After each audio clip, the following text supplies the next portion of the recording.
Welcome back to How Soccer Explains Leadership. Thanks again for being a part of this fun conversation that we get to have. I'm so excited right now. We are talking about our first half of season 8, and that is why this is the season 8 halftime show. I'm Phil Dark, your host, and with me is Paul Jobson, and we get to talk about this first half of just incredible interviews. It was full of coaches and also one of the most known and recognized voices in all of soccer. And so if you didn't listen to those episodes, I encourage you to go back and listen to them. Otherwise, you might be a little bit, kind of behind the conversation here, because we're going to be talking about those episodes and some of the other things we talked about throughout this first half. Before we get into that, Paul, what's up, man? How are you doing?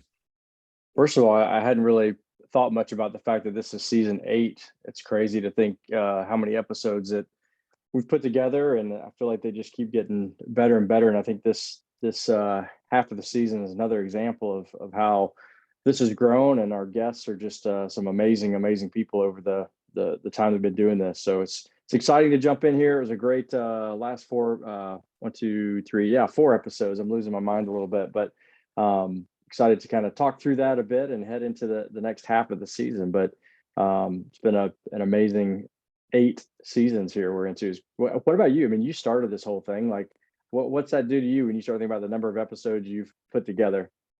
It's pretty crazy. I mean, it is the second podcast I've done, and to think that I've done over 300 episodes of different podcasts, and this one we've done 100 and almost, I think this might be 114, 115, like just crazy. I think it's 115 this episode will be, which is just, it's so cool. I mean, and the thing that you talk about all the time that people don't understand for us is, I mean, they might understand, but because we talk about it, is we're learning so much. Like, this is a master class. And if you have listened to all these, just the wealth of knowledge, just this treasure trove of people that we get to talk with and that we get to share.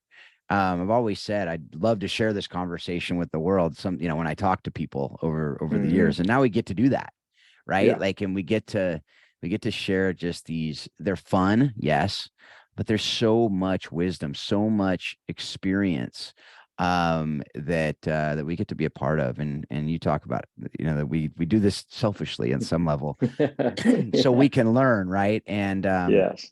and it's to be able to share it. I'm just so grateful that there is this medium that we can do this, that we are able to learn, that we're able to put together this leadership, these courses. I mean, basically is what it is. Each episode is giving you experiential expertise that you can take to wherever you are. And we get to do the same. And so we get to take it to our family. We get to use, I mean, I've used so many things from this podcast in my parenting, in my coaching. I remember, we do shout outs after our games. And that was something that, talked with Michelle Leonard about early on. And that's something that she did with her teams. I'm sure, I know other people do that, but it's not, it's just something that we get to take these little nuggets and be able to do it. So I love that, and just even having different people from different sports and learning from those. And, as I look, even this past weekend, we're recording this the day after Super Bowl, and everyone in the U.S. Super Bowl weekend. That's all we think about but it's just a global weekend of sports. 6 Nations rugby's going on. You got the Premier League, you got Europa and Champions League coming up later this week. We got so many different things that we can talk about and learn from. And I think sometimes we kind of get caught in our little bubble and what we're doing and how we do it, and we don't venture out of that sometimes. And so, at the end of this episode, we might get to something else. There's a few things we'll hopefully get to at the end of this, to talk about other sports and talk about different ways to get out of your comfort zone. Whether that's going and traveling international, whether that's going and playing, watching different sports. Those are all things that we strongly encourage of you, not just watching, but playing different sports as well. And that's something we'll get into with these episodes. So I mean, that's it's something that I do think about, and I get excited about where we're going to go too, because I know some of the episodes that are coming. I know some of the people that we have on tap to interview. And I get giddy sometimes thinking about like just these conversations that we get to have, both because I'm excited to hear what the people have to say and because I know it will help so many people. And both you and I know, love to multiply impact, right? It's not Absolutely. just about us, and us learning and us doing stuff. In fact, if that was all it was, we'd stop right now. But because there's a multiplicative effect, um, that's what gets me going in the morning. Absolutely. Awesome. Let's jump in. Let's jump in here, Phil. Where are we starting today on this show? Well, I thought we'd just go through the episodes right now. Yep. Sometimes Yeah. we go through other stuff first and then, but there was such good stuff. I don't want to run out of time on it. I don't want to feel pressed at the end to say, oh, well, we'll just hit them real quick.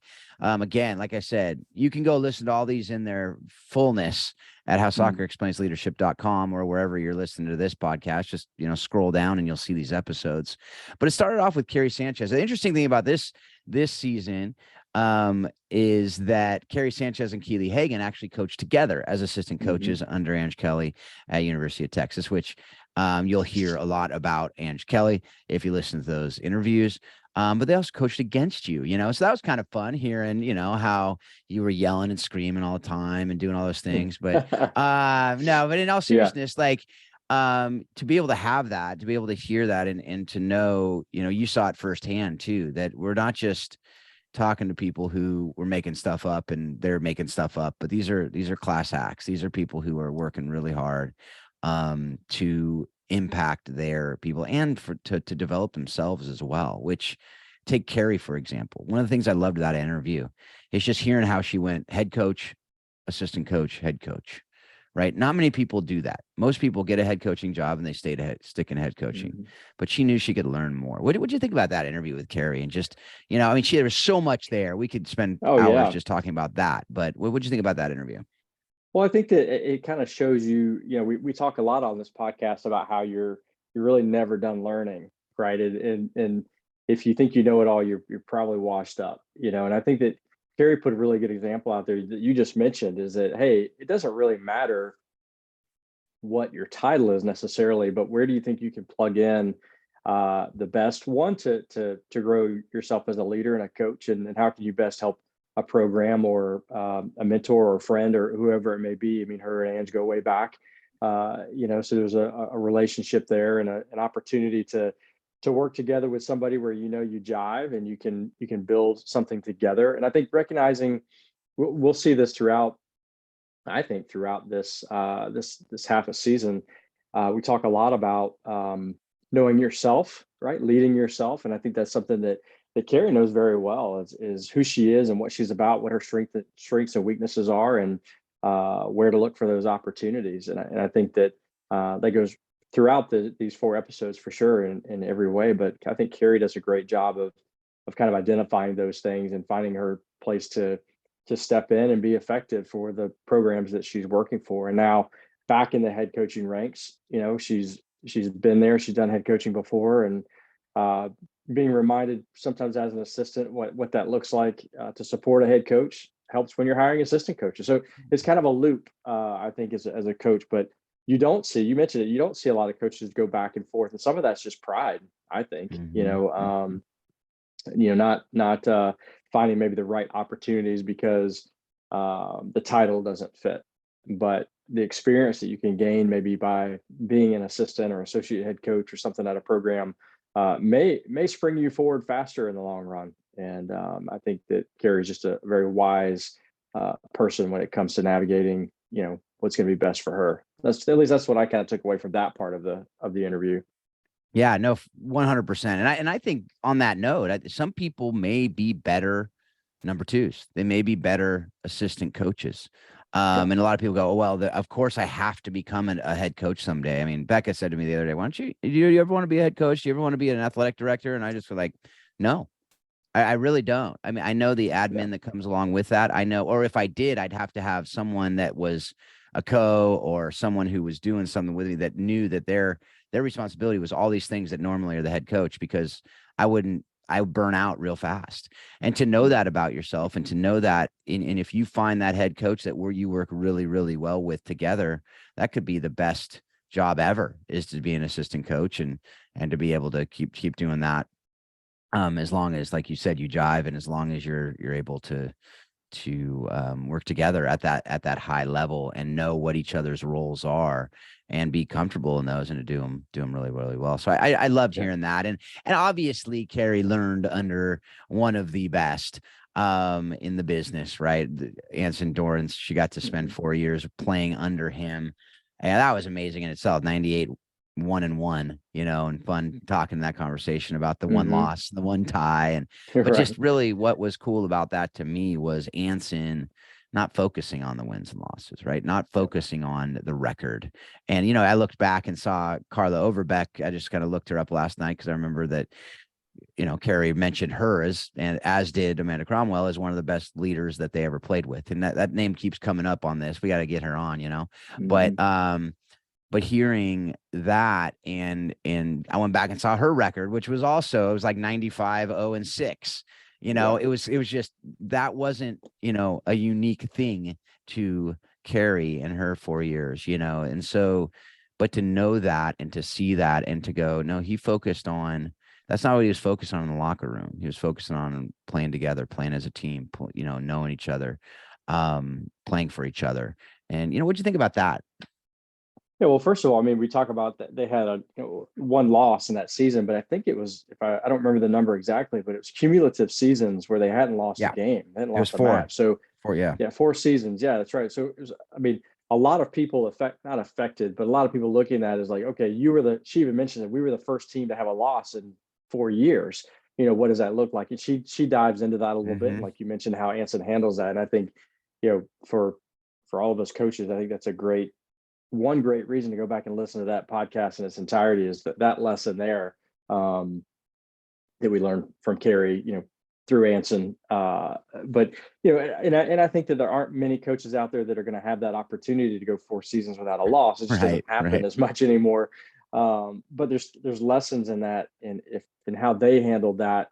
How do we handle losses, weekly or every other week, or whatever? It's, handling wins sometimes can be easy, and you have to be careful in how you handle that. But handling losses, I think, really defines who you are as a coach and who you are as a program. And we learn a lot about that North Carolina program just in that conversation with Carrie there.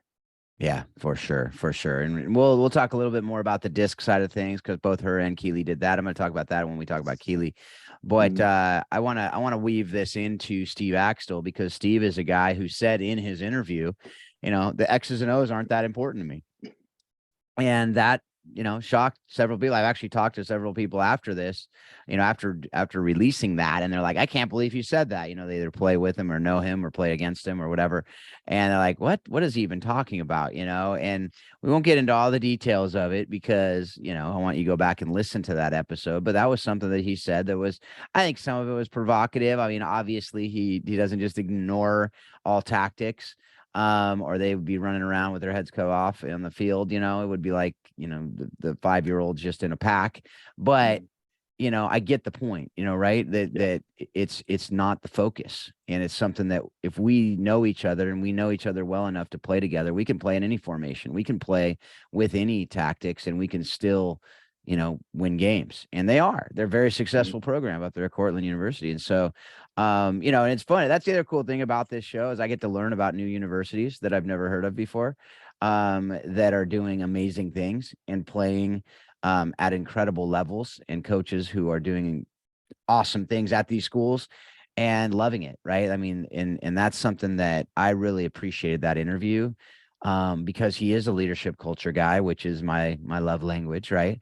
And he is teaching that culture. And so what did you think about that interview? And then that particular spot when he talked about that, just basically, we don't have a one formation we play. We don't have one, the tactics that we're going out there, and we're making sure that we have this culture where we will play together. Yeah. To me, quite honestly, Phil, it was refreshing to hear that, because Yeah. it's a little bit of our mentality as coaches. When I say we, I say me and Marcy primarily, is Hmm. that it wasn't necessarily about the tactics of the game. It was about the tactics off the field. What are we Hmm. doing to help navigate and impress on these young people how to be not just better soccer players, but better people. Now, to be a successful program, you can't ignore the X's and the O's and the tactics and things like that. But you know, I think not being a coach that's so caught up in a system or formation, and that's what I love about our game, is that there's not one way to play it. Right. And I think the coaches that can adapt to that, see the game a little bit differently. And I think that, so for me, it was a little bit refreshing to hear him say, you know, and I knew what he meant when he said it wasn't about the X's and O's. He's not a coach that has one formation or one mentality within the game to say, we're going to play this way. I'm going to recruit players for this type of play. Right. He's recruiting players that probably understand the game as a whole. They're not just players that have grown up playing in one system and that's all they understand, or played one position their entire life and don't know how to manipulate the game within the game. And I think there's a lot of wisdom in approaching the game that way, and a lot of flexibility. I think that if you play one certain way and you're training that way all the time, you kind of put your eggs in one basket. But some coaches have had a lot of success with that, and so you're not knocking it. And again, that's what I love about our game, is that you can approach this thing 100 different ways, and that's what I love about the game. And it probably frustrates me when you find coaches like, this is the way to play, this is Right. soccer, or that's not soccer. I'm like, who made you soccer god? Right. It's a game. Right. We get to go Right. out there and create the game. It's a beautiful game because it's creative. It's been created. It's continuing to evolve and create based on the players that are on the field, not because of the coaches on the sideline. That's right. And the coaches that can really grab that and run with it, I'm not going to say they're going to be more successful or not, but I think they're going to enjoy it a little bit more, for sure. And being able to put some of that energy into the players themselves and their personalities on and off the field. So for me, that was a long answer, but it was refreshing No, to hear that, because that's kind of how we would approach it. We had things we'd like to do that would make us successful, but adaptation, I think, is a huge piece of our game, because anybody can throw anything at you at any given time, and your players have to be able to handle that in a split second, on our field, and you can't take a timeout to make an adjustment. that's right. Yeah. No, all those things. Love all those things. And the other thing I love is that when you say that was a long answer, I go back and look at the transcript and I realize my short answers are longer than your long answers. So that always makes me laugh. And so that's a Yeah. good example of disc as well, Yeah, that right. the outgoing like myself tend to talk, and we don't think we're talking as long, and vice versa with you. But that, no, such good stuff, such good stuff. And the other thing about that is, you look at these teams that win World Cup matches and win like Euro. You look back at Portugal. I thought it was ironic in this last World Cup that Morocco beat Portugal, playing a very defensive, counterattacking game, because that's how Portugal won the Euros back in Yeah. 16, I think it was, right? And and that a lot of people criticize. That's not soccer. That's not free flow. That's not this. They won the Euros. They Yeah. made it way further than anyone ever expected a team to make. Morocco did in the World Cup. Like, there's no way anyone picked them to go that far, except maybe the Moroccans, right? And Mhm. that was a style that some people say that's not real soccer. It's like, what do you, like you said, what makes you the soccer? Did they win? Did they score? Did they fulfill the goal of this game? Yes, they did. And that, was it super fun to watch? No, no, not for a lot of the game. But Yeah. it doesn't have to be. So that's something that I love. And by the way, those are tactics. Those are strategies, right? Yeah. Like that is Listen, we're not that, we're not WWE, WWF, where we've got actors that are just paid that's to right. entertain. Your That's coaches are right. paid to win. Players are paid to win, and whatever that tactic has to be able to do that. And we're talking about soccer at a high level, right? We're not talking about Right. U12 Dandelion Goldbuster teams. We're talking about high level teams that are livelihoods are based on successive wins and losses. It's not about entertainment. Now, if you have a team that you love to watch and you're entertained by them, by all means, you have the ability as a viewer, as a lover of soccer, of football, global football, to be able to do that. And that's a great thing of being a fan. You can pick and choose what you want to watch. But again, we're not we're not WWE, WWF. Sorry of those who don't realize that that's actually fake. You know, we all grew up thinking it was real, but I think we all know it's fake now. They're not entertainers, you know. So it's about executing for success to win in those moments. Yeah, no, absolutely. That's something that it's yeah, I always go back to those things just as far as, you know, what's really important. What's really important. And I'd be careful, Paul, because you said, you know, U12 is not my son, I think, thinks that U12 is the World Cup still. So, you know, my 11-year-old, he's playing like it is. So I'm just saying, you know, yeah, you might get some 11-year-olds that are getting mad at you for saying that. Hey, I get it. My Dandelion League. So 13-year-old just finished yeah, his yeah, middle school soccer season this last yeah, year, and it was, you know, they went out on a loss, and it was tough. You know, yeah, yeah. I'm not downplaying the ones that are in the moment of it, but as a guy sitting on the sidelines, I know. I'm just putting it kidding. into perspective, I'm like, I think we're going to be okay in the long It run really here, doesn't you matter. know, Yeah, and I know. Yeah, it for us matters. It parents, yeah. matters, but we're going to be okay. We're going to be okay. Yeah, especially for the parents. Like parents, let's put some perspective in these things. So, you know, it was actually really funny. The pastor yesterday at church, he was preaching. He was talking about how as a college student, he coached a fourth grade baseball game, you know, Mm. when he was in college, and he had some really cool things that he said to the umpire during that game that got him kicked out, that were very creative. Like, hey, is this your cell phone because you have 8 missed calls? I thought that was a really good one. That's good. You know, things like that. And so it was very, very good. And it was a good point about don't do that, just for the record. But Yeah. anyway, anyhow, so the other thing that Steve talked about that was really cool is not just, oh, it's not about the excellence. What is it about? You know, and that was one of the things I loved, is hearing how every year at Cortland with the freshmen, he teaches self-leadership at the, you know, at the next level. He morphs into leading an individual. He's very similar to what we do with coaching the bigger game with the coaches, but he's doing that with his players to be able to then, by the time they're seniors, to be able to be leaders of the team. And they start, you know, by just, as he says, as a freshman, you're just trying to figure out college, trying to figure out life. And so to not load onto them too much, you know, and be able to have different programs for each level. What'd you think? I thought that was just super cool. Yeah, I think it's something that I like that he's actually put it into, I hate to call it a system, but he's written it down and created a reference for coaches to utilize that, because I think it can be very valuable, especially can be valuable for anybody.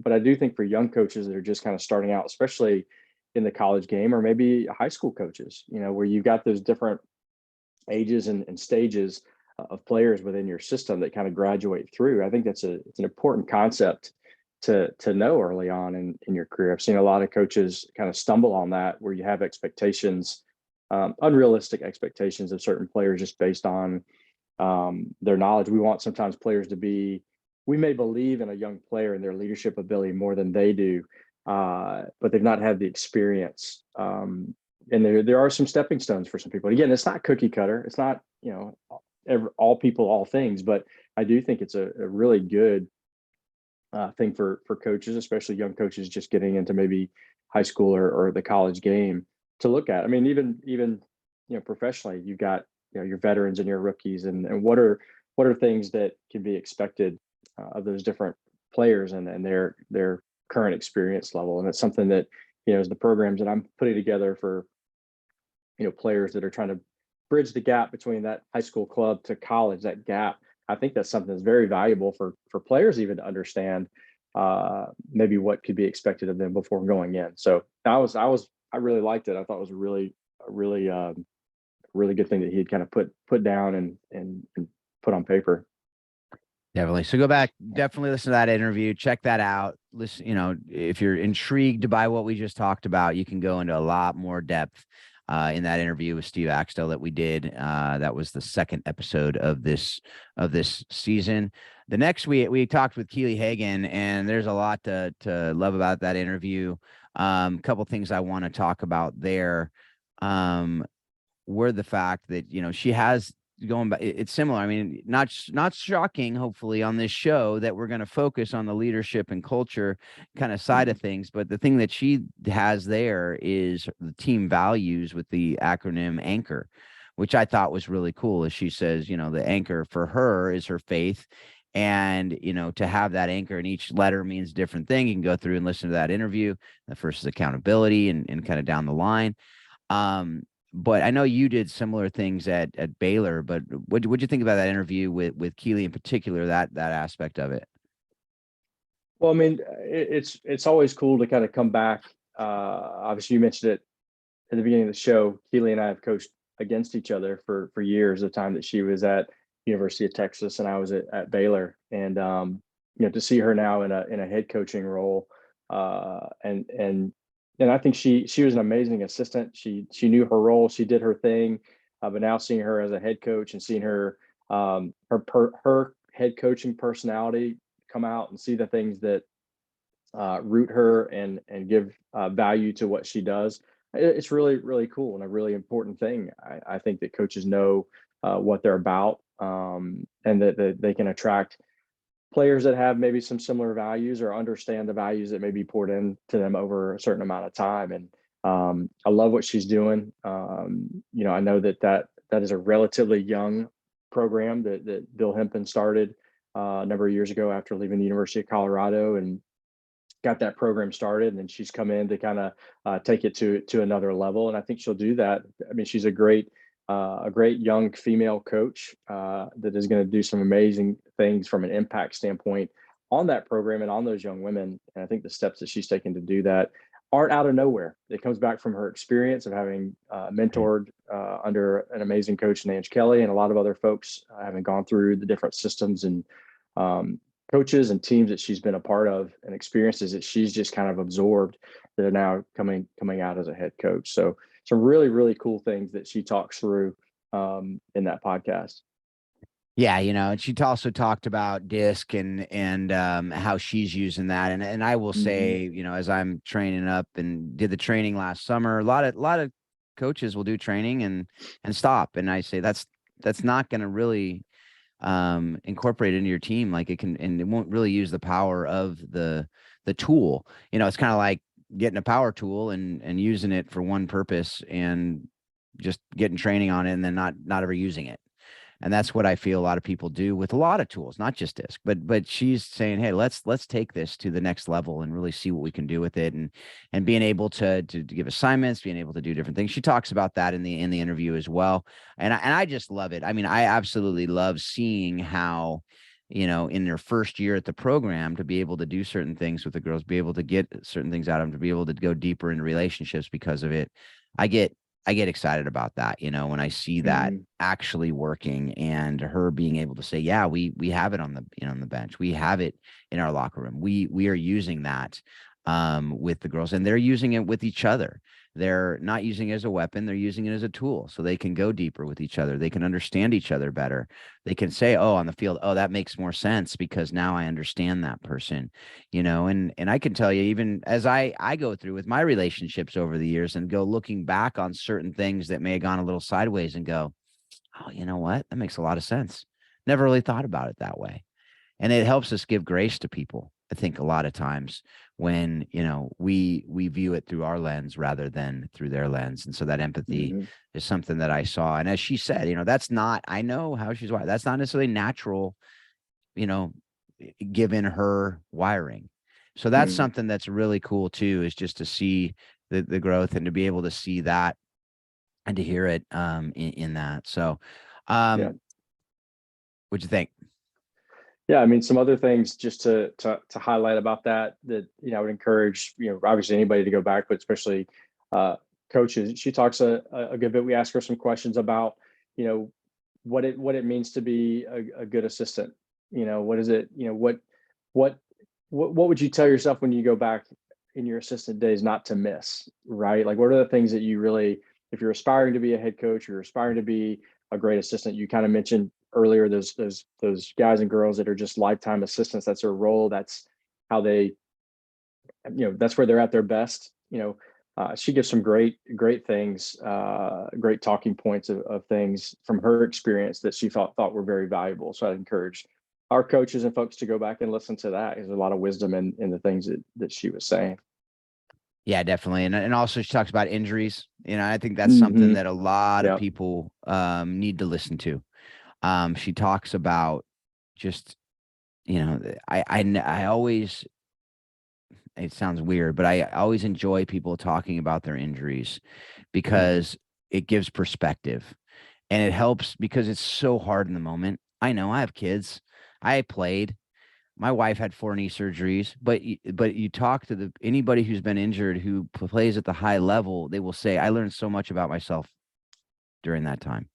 Mhm. And I won't say everybody will say that because some people Right. might not take advantage of that time to really soul search and go, what is my identity? Who am I? What is this? What is the point of this? What does it mean to be a teammate? A little preview into the next half of the season. We're going to talk to somebody, that was their defining moment.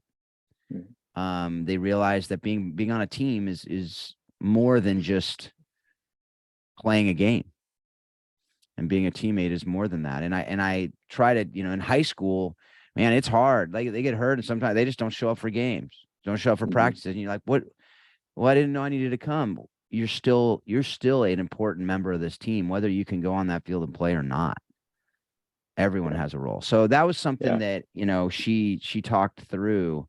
And it's not just her talking about that. Like I said, that seems to be a common theme in our show, is just about those injuries and what they can teach about life, what they can teach about leadership, what they can teach people about identity. Yeah. Um, Well, it kind of comes down to the theme that kind of runs through some of these episodes and even into the next half of the season is adversity. yeah. We talk a bit Yep. about that throughout these episodes. And it's not surprising to me that some of these great leaders that we're talking to have embraced, maybe not in the moment, but through over their career, have looked back and embraced those adverse times in their life to say, hey, that was really an impactful moment in my life, and really put me on a trajectory to where I am now. And you hear that over and over from great leaders. And I think we kind of get in a culture where all we see are the great things that are happening to people, and we think that everything's got to be perfect to have a perfect life, and that's just not reality. That's social media. That's not reality. The reality is those great leaders have been through maybe some great turmoils or tragedies, and it's about how they've handled that and come through that, and usually not on their own. And I've even said, to players that are injured in high school, I'm glad your first injury wasn't in college. You Mm, have an experience, you've pushed through something, you've had some adversity that you've had to push through that's going to make you a better teammate later, because you're going to be able to share that adversity, that experience with another player who's going to experience that. So um, it gives you some wisdom that you can carry on. So definitely a thing that kind of caught fire a little bit. I think through a few episodes it'll overlap, I think, into the next half of the yeah. season. But we just cannot avoid. I mean, you're not running into problems, right? But you can't run away from adversity. If you've hit it, you got to keep going through it. That's right. That's right. So the last episode in this half of the season we had was JP Dellacamera. Yeah. If you don't know that name, you haven't been watching a lot of soccer on TV over the last 4 decades or so. Well, you might Uh, know his voice if you don't know his yes, name. that's You know. true. That's very true. That's So very true. So if you're listening, you're like, that sounds familiar. Yeah, that's for a good reason. yeah. Um, people say to me sometimes, oh, I recognize your voice because I listen to the, well, he's been on a lot more and more important high profile. I wasn't mean important, but more high profile things, right? Yeah. Because some of the Right. things we Right. talk about are pretty darn important. But more high profile things than we have. But that was one of the, well, what stuck out to you? And then it might be the same thing that stuck out to me. What were a couple things or just one thing in that interview that really, really hit you? Well, I mean, first of all, I know who he is. I Yeah. recognize what he's meant to the sport of soccer in the United States over Mhm. the years. Um, but I think what you learn through the podcast is, well, I guess I'll say it this way. I guess I'm surprised by how much he's learned from the game, having been a broadcaster. Uh, that coordinates with leadership and the development of his career. And Yeah. how much similarity there is in a lot of other episodes of it is about team. He talks a lot about teamwork. He Hmm. talks about he learned a lot from coaches and leaders in the environments he was in. that pushed teamwork, and how he gives some great points, and you go back to the episode to listen to it, but some great words of wisdom that were, given to him to help him along his path, that had a lot to do with teamwork and Yeah. working with others. And I think an interesting piece that I pulled away too is that, you know, being a broadcaster or an announcer, they're not the entertainment. Hmm. They're just telling the story. And I love how he kind of put some of that and put some things into perspective for me as I'm kind of watching and listening, and maybe getting frustrated with some of the newer commentators at times, that it becomes about something outside of the game. And I think JP done a great job of keeping his broadcasts about the game itself. So those are a couple of things, Phil. I don't know, what are some things that hit you about him? Yeah, I mean, I agree. I mean, in the little teaser, he was a hockey guy, Yeah. and kind of born and bred in the Northeast, and hockey was number one. And how he got into soccer, you can listen to that episode to hear about all that. But like you said, I mean, I love just the lessons, and I'm just full disclosure, I wasn't sure where the interview was going to go.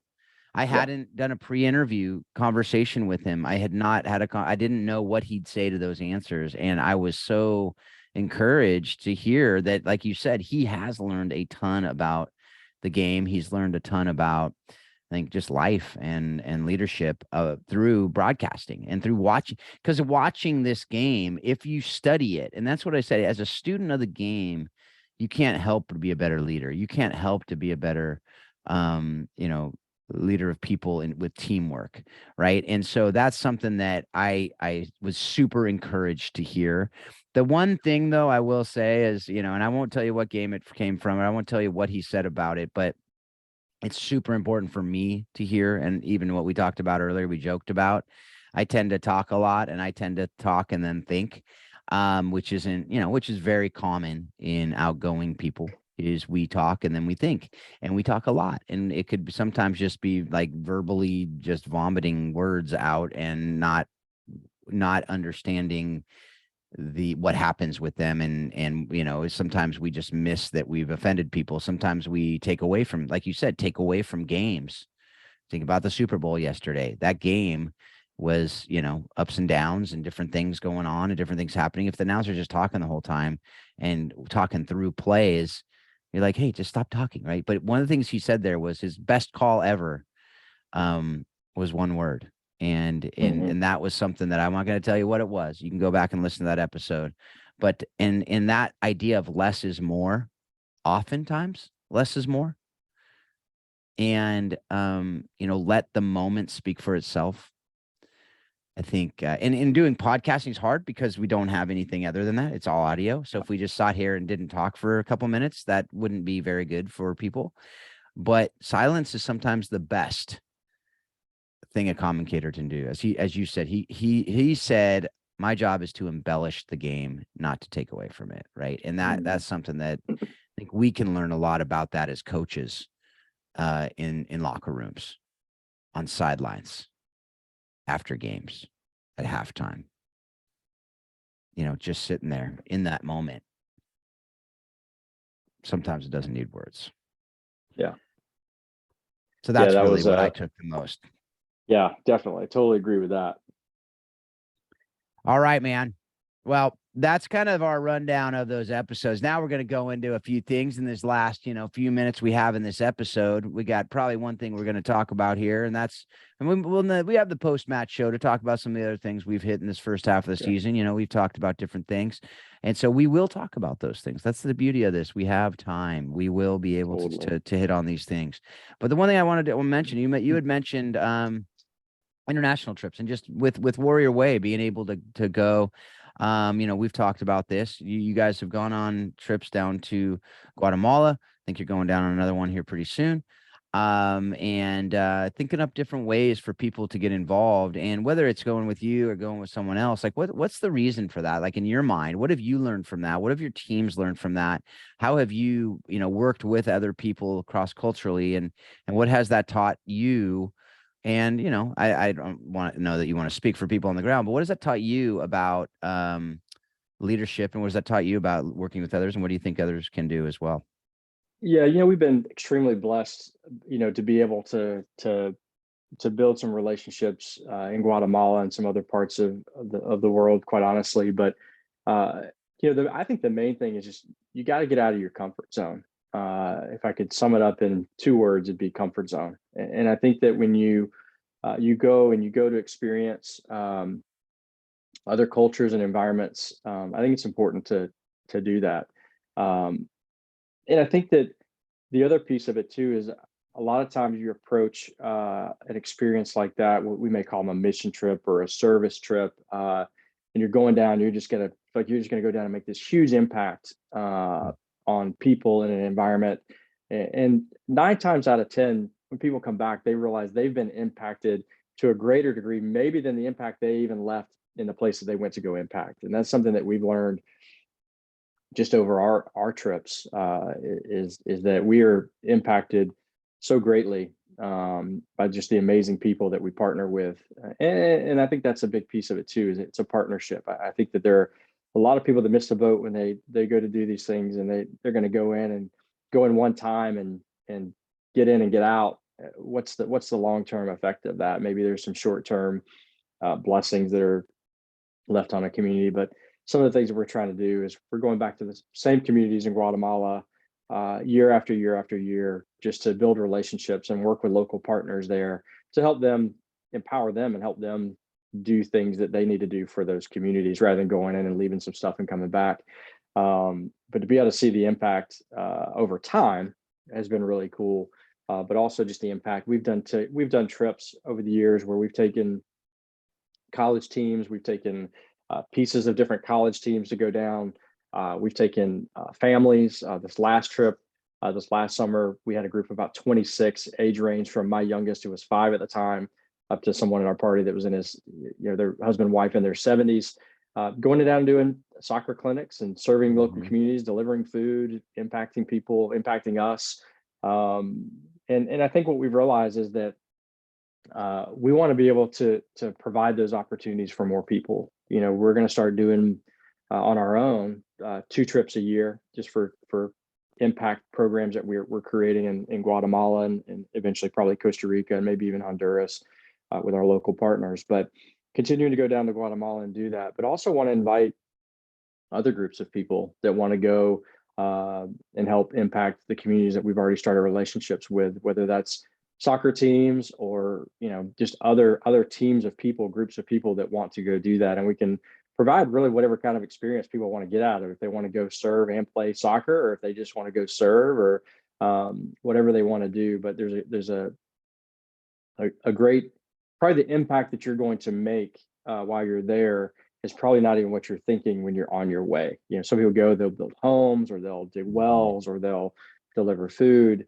But a lot of times the major impact that you make is just the relationships while you're there. Yeah. The impact of we go to share Christ, and we go to realize that we're usually not in environments where we're introducing people to a God they don't already know. A lot of times it's about relationship and being encouraging brothers and sisters in Christ while we're there. And that's the impact that we tend to find. So really cool things we're doing. If people are interested, obviously I'd love to share what we're doing more in depth. If people want to know more about it, or want to look to get a team together to go, it's not something that we're doing to make a ton of money and get rich off of it. It's very reasonably priced so that people can go and make an impact on people that can really use that on that end, and also on our end from the United States, the impact that we want to make on our American brothers and sisters too, as we open up opportunities for folks to go and have experiences in some of the parts of the world that we've been blessed to experience.